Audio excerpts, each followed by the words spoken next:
Ahoy! Today we're doing the closer look for Tiamat. Now, normally this would be an edited video, but since I was released it way too late for me to have time to edit it, we're gonna just go through it like this and talk a little bit about what's being announced here. Who is Tiamat? One of the oldest mythologies in the entire world described the creation of the mortal realm we know of. The stone tablets of Babylon describe the very beginning of it all. There was only chaos. Until Tiamat arrived. She destroyed the chaos and filled the cosmic void with the water of the Salt Sea. From her came everything, including the first gods, who quickly rose against her in defiance. From her anger, she spawned a variety of monsters to fight back against the betraying gods. Now Tiamat joins the gods of SMITE to once again wage war with any deity that might stand against her. Our vision. Tiamat is described as a woman, a mother, a goddess, but with the appearance of a dragon or sea serpent. This has led her to have quite an array of visual interpretations. We specifically wanted to focus on her monstrous form, and we set out to make a divinely unique creature for our first Babylonian goddess. Theme: creation. Tiamat birthed the gods, monsters, and even the planet itself. She is a primordial force of creation. She can use this power to destroy, undo, or unmake anything in the universe. Visuals: monstrous yet elegant. A dragon, but also so much more. Tiamat has influence from a variety of aquatic creatures within her visual design, as well as the jewelry of Babylonian royalty. We get to the visual design in a second. There's going to be some art of that as well. Personality: conflicted. Tiamat is a primordial beast. She is primal and fueled by instinct. However, she strives so hard to be calm and collected. As such, she yearns to be the political mastermind she is bound to show her true self eventually. Perspective: a savior? When things looked their darkest, this new goddess arrived to bring back light to the earth. The gods are grateful to her. For now.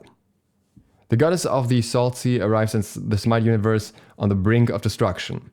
Cthulhu, the great dreamer, has slowly rotted the minds of even the most powerful gods. Losing followers in droves, the desperate gods turn to fight among themselves, causing widespread chaos. Amaterasu, and thus the sun itself, has fallen. Zeus and Oleron struggle to hold the world together and push back against Cthulhu in any way, but they have ultimately failed. When Tiamat awakes, she recreates the world to fit her desires. She banishes Cthulhu back to the depth from which he came. She restores the gods to their former glory. She wants them to trust her. Trust is the first step to worship, and she intends to have all gods soon bowing down to supreme rule. Will the gods of SMITE accept this paradise she has created? Or will they foolishly rise against her like the gods of the old days did? Artistic process. Designing Tiamat's visuals brought many unique challenges. We knew we wanted a generally reptilian start, but there were a lot of additional decisions to make beyond that. We experimented a lot, adding a variety of symbolic and thematic visuals. In these iterations, you can see energy symbols inspired by cuneiform, I don't know what that is, mammalian features like fur, as well as aquatic features like fins and tendrils. Tiamat was planned to include all of these, so nothing was specifically added or cut, but instead a lot of work went into exactly how we would feature them.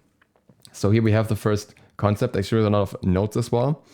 There's got to be some things that I can't pronounce here because I have no idea how to pronounce all the Babylonian things. So these wings, these spheric, let's call them mystical wings, is something called Na, used in cuneiform as a marker for god or goddess. Okay, makes sense. Together, cuneiform for water. So these different marks have different meanings. So this one here means goddess, and these ones mean water. And here the two wavy lines, a pictogram representing a representation of water. pre-cuneiform. So again, two symbols for water and one for goddess. I suppose I wanted to make it really clear that she's a water goddess. But here they had another concept where they just had the shape for god, a different one.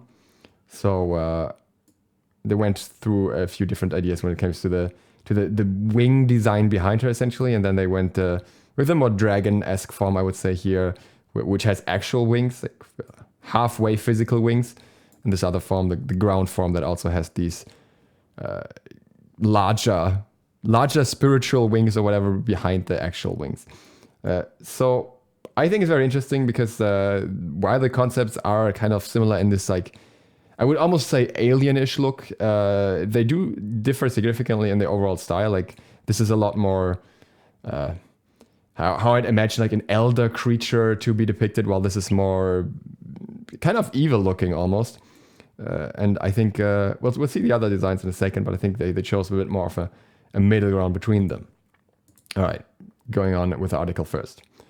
We experimented with a variety of body shapes as well as different ways of representing the wide array of animal features.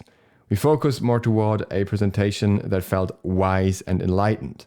This would provide a strong contrast for when she unleashes her rage. Tiamat does not destroy things, she undoes them.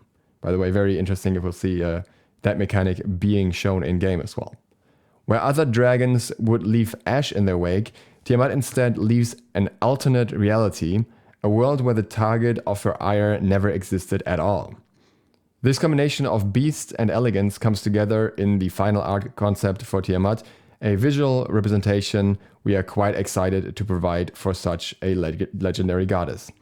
So we have the final design, leaning more towards the first one for sure. So this is what the first one looked like, and then this is the final version.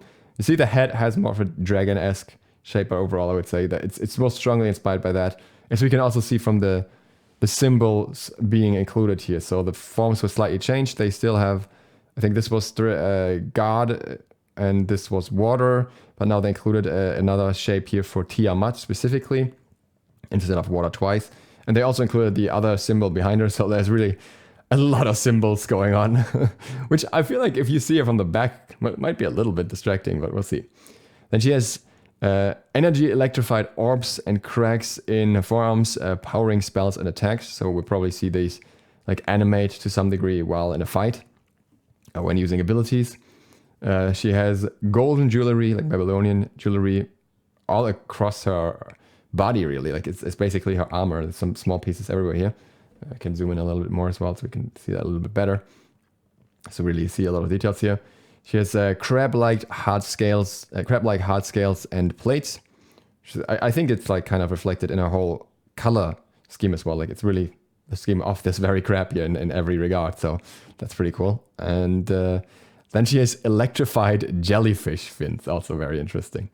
Doesn't really quite look like that, to be honest, but I like the concept. I liked how they include a lot of water elements. You have the back view here as well. I don't know. Yeah, I don't know what's up with it. I'm assuming all these effects will be visual or visible most of the time. So we'll find out about that. And then here's obviously the ground stance as well, even though it's just labeled as an example here, so it's not maybe quite what it'll look like. Either way, looks pretty cool. I like the design. You can definitely see more why she's being made a mage as well. With this design, it just makes sense. She seems very mage-esque in many ways. So yeah, comes together very nicely in my opinion. But now let's get to the spicy part, the gameplay stuff. Perhaps the most difficult of them was posture. Tiamat should be designed to be a primordial and beastly force, yet she also needs to carry herself with enough grace and poise to meet our goals. Gameplay. The design team had been hard at work on her kit before this concept phase had started and had planned for her to be a stance changer. By the way, we know that they've been hard at work at this because they actually delayed her specifically because they couldn't finish her in time. We always aim for story, theme, visuals, and gameplay to align, and for Tiamat, we focus all of these around her conflicted personality. Tiamat will have two stances, based around her flying and ground postures. Her flying stance will be elevated and elegant, while the ground stance will be her on all fours, raging and roaring. Her conflicted personality will be literally translated to her kit, by allowing her to show both sides of herself in gameplay. Tiamat is a flexible mage, likely playable in the mid lane, but potentially flexing in jungle or solo.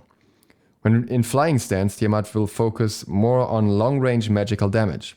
When in ground stance, her passive will pivot to provide her with stacks of a buff that provides damage mitigation, and her abilities become closer range. It doesn't say close range, by the way, just closer. So it's not really specified if she will be melee or just short-ish range for a mage. Unique gameplay features. A unique scale and shape, larger than most gods, but not as large as Jormungandr and Cthulhu. By the way, the previous model that we saw was apparently scaled down, so that makes sense.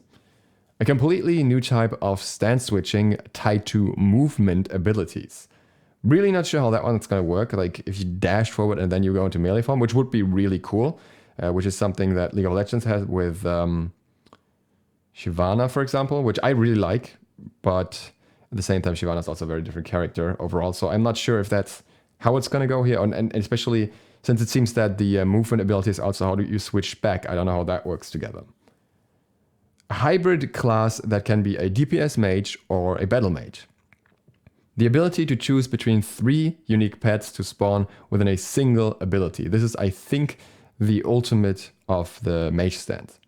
The ability to duplicate jungle buff drops, gaining one herself but still leaving one on the ground for allies to pick up. This one I think is interesting since it's a cool, unique mechanic. A lot of people seem to like write it off because it's a bit gimmicky, and I don't necessarily disagree. At first I thought that she could drop 2 of the same buffs, which would have been very cool if you were to clear purple buff and then get 2 void buffs for your duo. If you have like a Sylvanas and an ADC, and then you get, I think the void buff even stacks. But it seems that you can only get 1 to drop on the ground while 1 immediately gets applied to Tiamat. Which effectively means if you're playing her in mid, you can drop another red buff. But I don't think most ADCs really want red buff over void buff at the moment. Well, it depends a little bit on which ADC you're playing, but I think the void buff with the attack speed is just very valuable, especially the upgraded version. And I don't necessarily think that the red buff can compete with that. Maybe this will get more value if the buffs get changed a little bit. At the same time, if you're jungle, you get a double speed buff, which could be used for a support, but that would kind of require the support to even be close in order to pick it up, because otherwise it's not really worth rotating over. Yeah, if you're playing in solo, you get another blue buff, which again could be nice for support, but again requires the support to be close, because the mid laner will want a red buff and the jungler will want a speed buff. They usually don't care too much for the other buffs in most situations. I think there's some value here. I think there's some value, especially with a double blue buff as well. But the best buff for this to happen would be the double purple buff, and if she doesn't drop both buffs on the ground, but picks one up immediately, then you're not getting much value out of that, because Tiamat is probably not going to be a good user for a void buff, because she's a mage. She doesn't seem to be attack speed focused so far, at least. So really, the best combination that you could get out of this effect seems to be the worst at the same time, and that's a bit unfortunate. So I wish there was a way to just have them drop both buffs, because then she can make more use out of it as a jungler as well, just choosing which one. But then it's hard to like decide which buff to, like it would be hard to mark a buff camp for that or something. So I don't know how it'll work. So yeah, it's interesting. It's definitely a bit of a gimmicky mechanic, and we'll see if there's going to be an effective use for it. And then she also gets a unique line attack that charges up, firing more rapid shots based on the charge. Now, I'm not sure how exactly this charges up, if it's just like a Thoth-like charge, basically, and then you can let it go at any point and you fire more shots, or if it's something that charges up through something else and you get more shots if you have that charged up, like, whatever, having dealt damage to enemies, so depending on that, could be a very different thing. The Mother of Monsters, the goddess of the Salt Sea, Tiamat, the first Babylonian goddess, will be ruling over the battleground of the gods this February. Will you serve graciously, or will you rise up to dethrone her? And then we have her art here once again. We've already seen plenty of visual stuff about her in game anyways. All right, that's what we have so far. I'm very excited for her. We'll learn more later today, and hopefully her kit is as interesting as it sounds so far. I'm really curious about the stance swap here with the movement ability. That could be cool. And I really wonder how often you're going to be stance swapping, or if you can just basically stay in one stance most of the time if you choose to, or like if it's more beneficial to swap frequently, because we kind of have both in Smite, and we'll find out. With that, thank you guys very much for watching. If you're new to the channel, hit the sub button and ring the bell. And on that, I hope to see you for the next one soon. ZiSotto, out.